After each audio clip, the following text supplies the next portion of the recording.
আমি আবার চলে এলাম দীপিকা মজুমদার দত্ত আজকে তোমাদের কাছে।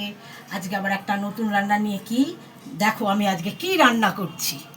দেখো আজকে ইলিশ মাছ নিয়ে এসছে, এই ইলিশ মাছ দিয়ে আজকে রান্না হবে, যে মুড়ো লেজা ওগুলো দিয়ে কচুর শাক হবে। আর এতগুলো ইলিশ মাছ, তার খানিকটা হবে ভাজা আর খানিকটা হবে সর্ষে ভাপা।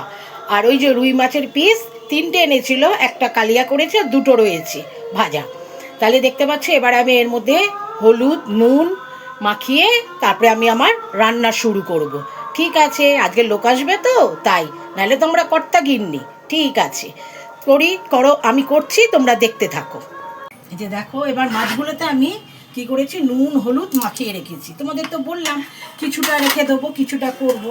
এইবার আমি যে ভাপে করব, সত্যি বলতে কি আমার অত বড় টিফিন বক্স নেই, যার জন্য আমি কড়ার মধ্যে আমি কি মাছগুলোকে দেবো। আর এই যে সব মশলা করেছি, এই যে সর্ষে আর কাঁচা লঙ্কা আমি বেটে নিয়েছি, সর্ষেটা তোমার চায়ের ছাঁকনিতে ছেঁকে নিয়েছি।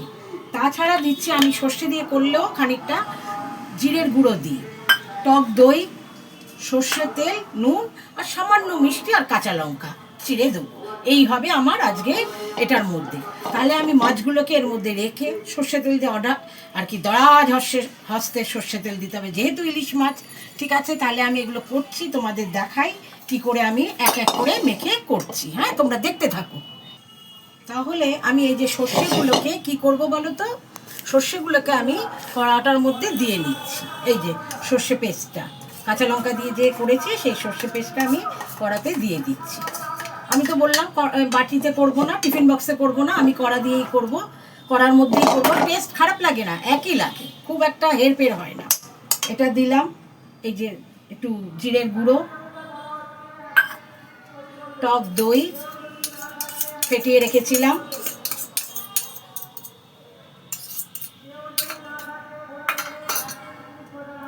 নুন আন্দাজ মতো নুন, এই যে মাছে নুন দেওয়া আছে তাই একটু সামান্য অল্প দিচ্ছি, আর হলুদ, এই যে হলুদ। অনেকে রঙের জন্য শুকনো লঙ্কার আর কি কাশ্মীরি লঙ্কার গুঁড়ো দেয়, আমি সেটা দেব না। আর এই যে সামান্য একটু চিনি দিচ্ছি, হ্যাঁ সামান্য একটু চিনি দিচ্ছি, সামান্য একটু চিনি দিলাম, কারণ সর্ষে তো সামান্য একটু চিনি দিয়েছি। এইবার এইগুলোকে ধুয়ে এটার মধ্যে দিয়ে তেল দিয়ে মাখিয়ে তারপরে মাছগুলো দেবো, তোমরা দেখতে থাকো। দেখতে পেলে আমি এগুলো সব দিয়ে নিলাম। এবার এতে সর্ষের তেল দেবো, দরাজ হস্তে সর্ষের তেল, সর্ষের তেল দিয়ে নিচ্ছি। এই দেখো একদম সর্ষের তেল দিয়ে, জল আমি সামান্য দিয়েছি। আমরা তো টিফিন বক্সে করি, লোক বেশি আসলে এরকম করে করে নিলে কোনো একটা ফারাক হয় না খাবারের। এটা আমি আমার মায়ের থেকে শেখা, কড়াইয়ের মধ্যে দিয়ে এইভাবে করে নিত। তাহলে দেখো, এইবার আমি মাছগুলো এক এক করে ডুবিয়ে দেবো। হ্যাঁ দেখো, তোমরা দেখতে থাকো। এই যে মাছগুলোর মধ্যে মাখিয়ে নিলাম, ভাপে করবো তো, যার জন্য এগুলো সব কাঁচা মাছ। সবাই করো জানো, তবুও বলে দিলাম।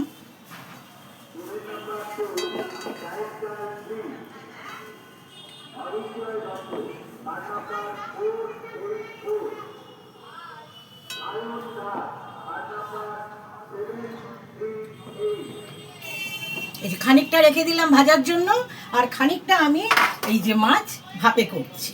হ্যাঁ, আমি কিন্তু জল সামান্য দিয়েছি, বেশি জল দিইনি, কারণ তাহলে আবার জল হয়ে যাবে।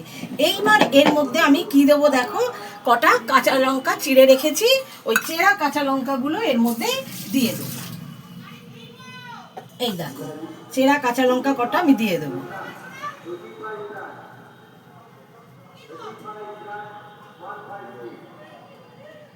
আবার খানিকটা পরে দেবো, যখন উল্টাবো তখন আবার খানিকটা দেবো, উল্টোবো যখন। তাহলে দেখতে পেলে আমি কিভাবে কি করলাম। এইবার আমি গ্যাসটা জ্বালিয়ে এইটাকে বসিয়ে দেবো এবং একটা থালা দিয়ে চাপা দিয়ে দেবো। এই যে থালা দিয়ে আমি চাপা দিয়ে দিলাম, দিয়ে এবার আমি গ্যাসটাকে অন করে এটা বসিয়ে, গ্যাসটা অন করেছি আর কি জ্বালিয়ে দিলাম, দিয়ে এবার গ্যাসে একদম লো ফ্লেমে করব।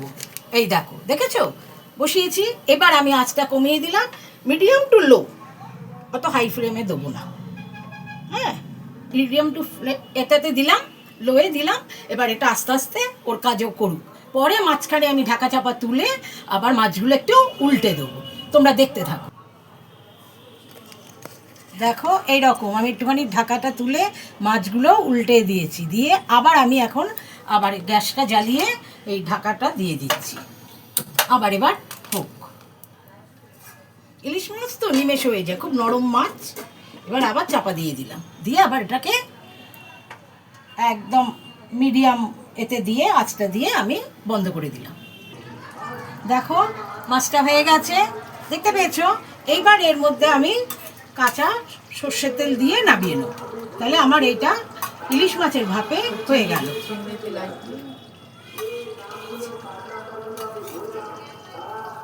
ব্যাস দিয়ে দিলাম। এবার একটুখানি আবার ঢাকা চাপা দিয়ে স্ট্যান্ডিং টাইম, তাহলে আমার এটা হয়ে গেল। তোমরা তাহলে এইভাবে করে আমাকে একদিন জানিও কেমন হয়েছে। পরে দেখাচ্ছি স্ট্যান্ডিং টাইম নামিয়ে, তোমাদের স্ট্যান্ডিং টাইম দিলাম, নামিয়ে তোমাদের এই যে গ্যাস অফ করে দিলাম। তারপরে আমি বাটিতে নামিয়ে তোমাদের দেখাচ্ছি।